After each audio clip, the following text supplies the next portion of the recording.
Hello everybody and welcome to another nightly Read Aloud with Dr. Ivey. Today is Friday. Happy Friday. It is Friday, May the 8th, 2020.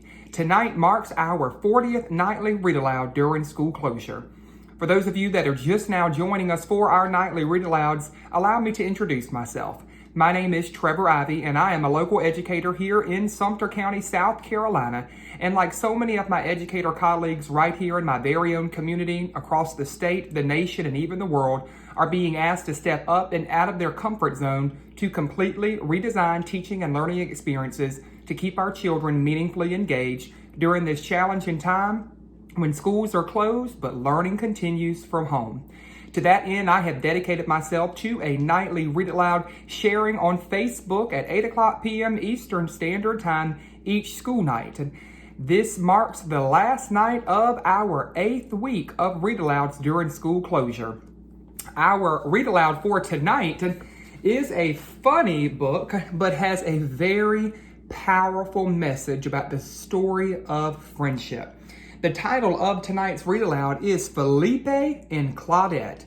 But hang tight, boys and girls, because I have a special second Read Aloud to share with you after I finish Felipe and Claudette. Felipe and Claudette is written and illustrated by Mark Tague. Let's find out about the beautiful story of friendship between Felipe and Claudette. On adoption day, all the pets at the animal shelter lined up for inspection. "It is time," said Mrs. Barrett, the director, "for us to look our best." Then one by one, they were adopted until only 2 pets remained.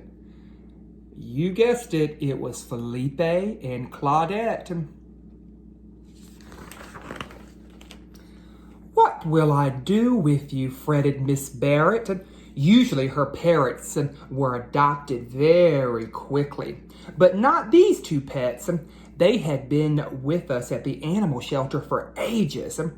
The problem, in Felipe's opinion, was that Claudette, "You will never be adopted," he told the dog, "because you are constantly barking." "What?" Claudette barked. What? To be fair, Claudette did not always bark. Sometimes she just tore the stuffing from her toys. Sometimes she just ran around in circles. Sometimes she bounced against the walls. And she drove Felipe absolutely crazy. "Please," he said, "I am just trying to think." He was trying to think about his future home. Perhaps it would be a beautiful country estate where he might lounge around beside a big pool, or maybe in a penthouse apartment where he would eat sardines from a dainty bowl. See the sardines and the pool? Oh, he's dreaming big, isn't he? Claudette belched and the dream faded. "No," said Felipe when she brought him her ball. "I will not throw you your little ball. It is covered in spittle. Anyway, cats do not throw."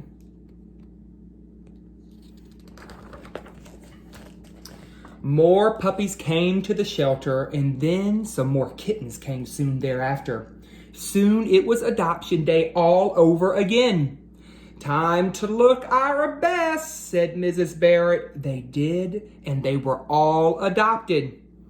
All except you know who. Who, boys and girls? That's right, Felipe and Claudette. "What will I ever do with you two?" worried Mrs. Barrett. Felipe thought she should worry about Claudette. "You will never be adopted," he told the dog, "because you snore when you are wide awake." "Snork?" snored Claudette. "Snork, snork, snork." To be fair, Claudette did not always snore. Sometimes Claudette dug holes in the yard. Sometimes Claudette chased moths in the wind. Sometimes Claudette rolled around in the garbage. And Claudette drove Felipe mad. It would be difficult for either of them to ever be adopted when Claudette made such a poor impression. She brought him a toy. "No, I will not play tug of war with you," said Felipe. "Cats do not tug."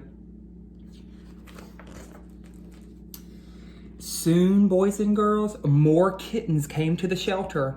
And then more puppies came soon thereafter. And you know what time it was? Adoption day, all over again. Adoption day arrived, and Felipe groomed his fur and straightened his whiskers. Boys and girls, why do you think he's straightening his whiskers and grooming his fur? That's right, he wants to look his best for adoption day. Claudette wagged her tail. One by one, the pets were adopted. All except for Felipe and Claudette. "Dear, dear," said Mrs. Barrett, "what will I ever do with you two?" It was very clear to Felipe that Claudette was the problem. "You will never be adopted," he said, "as long as you have dry dog food stuck up your nose." "Slurp," said Claudette, licking her nose. "Slurp, slurp, slurp." To be fair, Claudette did not always have dry dog food stuck to her nose. Sometimes she had branches stuck to her collar. Sometimes Claudette had leaves stuck to her paws. Sometimes Claudette's whole body was covered with mud. She drove Felipe absolutely insane. What could he do with a dog like her? So she wagged her tail very hopefully. "Nope, nope, nope, nope. I will not play hide and go seek with you," said Felipe. "I do not wish to be. Anyway, it is perfectly obvious where you will go hide." So another adoption day came and went. So did the puppies and so did the kittens. As usual, only Felipe and Claudette remained. Mrs. Barrett was closing the shelter when a gentleman arrived at the door. "Ooh," the gentleman said, "I wish to adopt a pet." Felipe sat up straight. "We only have the two left," said Mrs. Barrett. "Felipe is quiet, but a bit grumpy." "And the dog?" asked the man. "Claudette barks and chews and digs holes in the yard. Anything else you'd like to know?" "She runs in circles and rolls in garbage and snores when she is wide awake." "Oh, that's just fine," said the gentleman. "I'll take her." And he did. Look how happy they are. Felipe was stunned. Who in their right mind would adopt Claudette? "You miss her, don't you?" said Mrs. Barrett. "Certainly not," said Felipe. He waited for the next adoption day. And he waited, and he waited. Time passed slowly, and the animal shelter seemed very quiet. He stared at Claudette's toys and her ball and her empty bowl. "I'm sure she's fine," said Mrs. Barrett, but Felipe sighed. So another adoption day came. The puppies went. So did the kittens. This time, Felipe decided to hide in the back room. After a while, Mrs. Barrett joined him. She was closing the shelter when the gentleman returned with Claudette. "I am bringing her back," he said.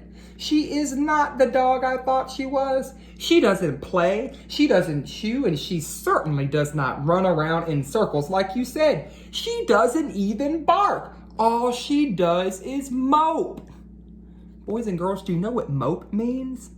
Mope means to walk around or lounge around with a really sad look on your face. Like, I wonder why she's moping. Do you know why? Let's find out. As soon as he left, Claudette began to bark. She licked Mrs. Barrett. She chased Felipe around the room. "What will I ever do with you two?" said Mrs. Barrett. But really, boys and girls, it was obvious. She adopted them. And so for dinner that night, she fed them sardines in dainty bowls, and afterward, they played hide and go seek.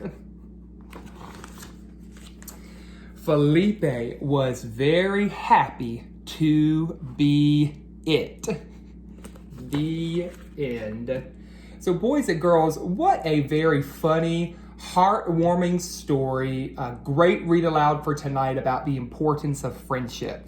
So as you recall in this book, the two main characters, Felipe and Claudette, and they are seemingly not the right match for each other in terms of a friend for each other, but it is their unique characteristics that make them each who they are, that the other one truly appreciates them for who they are. And so finally, when one gets adopted, the other one who doesn't get adopted becomes very sad that their friend is not around anymore.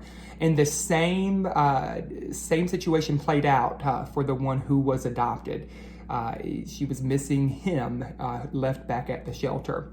And so when they were finally reunited, they began to really bring back those characteristics and live just like they were when they were at the shelter. So what a great story about the importance of friendship, that we need to truly appreciate the unique things that make our friends who they are, because friends are super important these days. And so I hope that boys and girls, when you pick your friends, that you are selecting them wisely, that they are good for you, that they are good to you, and that more importantly, they have a good effect on you. So what a great story for our nightly read aloud with Felipe and Claudette. But boys and girls, Sunday happens to be Mother's Day, and so I wanted to share a second read aloud. It's a quick read aloud, but just wanted to do a quick tribute to all the moms out there with a short book titled, I Learn from My Mom. What are the things that I learned from my mom? Let's find out. My mom likes to teach me new things, and we have fun learning together. I learned to count with my mom. We practice counting every day. I learned to tie my shoes from my mom. It's not easy. My mom likes music, and she shows me how to dance. So we learn silly dances together. My mom and I like to play outside. There's so much to learn. We go to the park, and I learn the names of different animals from my mom. My mom even teaches me how to play baseball. My mom is a good baseball player.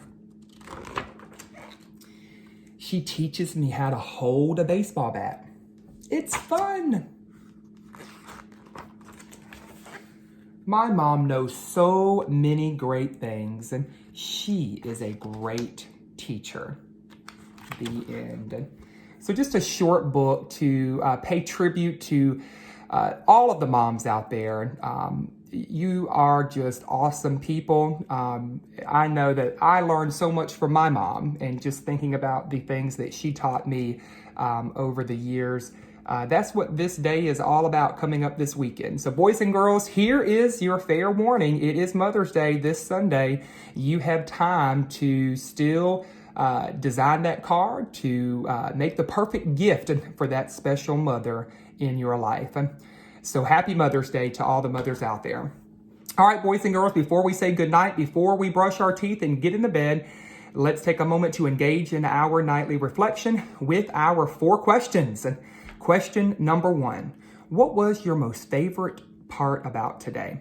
Take a moment to share with your parent, your older or younger sibling, your fuzzy friend, or to yourself.